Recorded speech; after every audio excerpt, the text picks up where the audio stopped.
అస్సలాము అలైకుం వరహమతుల్లాహి వబరకాతుహు. Hi hello welcome to my channel అండి. ఈరోజు అయితే ఇంకా మధ్యాహ్నము మండే.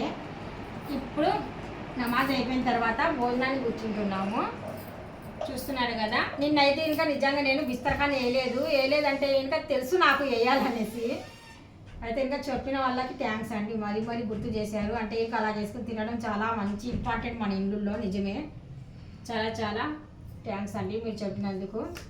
అయితే ఇంక ఈరోజు మధ్యాహ్నానికి చట్నీ, పల్లీల చట్నీ, 2-3 మిగిలిపోయిన బజ్జీలు, నిన్న నైట్ రైసు, ఈరోజు ఉదయం చేసిన పప్పు టమోటా, రాత్రి చేసిన జొన్న రొట్ట, ఈ వడియాలైతే మా ఆడపడిచి పంపించారు, ఈ మిర్చి మా ఆడపడిచి పంపించారు, ఈ బుడిమి వచ్చేసి బుడిమి పూలతో కావతి దొండకాయలు తో చేసినవి ఇవి.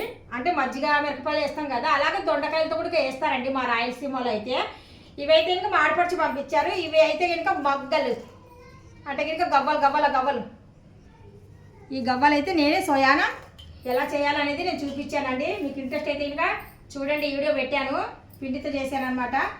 వేడి వేడి రైస్, ఈ రైస్ మాకు బోల్డ్ అయిపోతుంది, సరిపోతుందండి. ఇప్పుడు పిల్లలకు నేను వడ్డిస్తున్నాను. మా అబ్బాయి ఇంకా లేట్ అంటే చదువుకుంటున్నాడు బాబు, టైం అయిపోతుంది వాడికి. ఈరోజు భోజనం మాది ఇది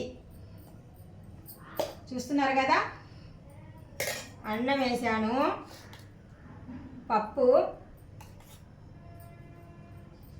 వేసాను, ఘాటైన మిర్చి, అదే చెప్పాను కదా దొండకాయలు అనేసి, వడియాలు, గవ్వలు, చట్నీకి స్పూన్ లేదమ్మా. ఈ వీడియో మీకు నచ్చే ఉంటుంది. నచ్చినట్టుగా అయితే లైక్ చేయండి, షేర్ చేయండి, కామెంట్ చేయండి, సబ్స్క్రైబ్ చేసి వెళ్ళండి. బై బై, సీ యూ, అల్లా హాఫీజ్.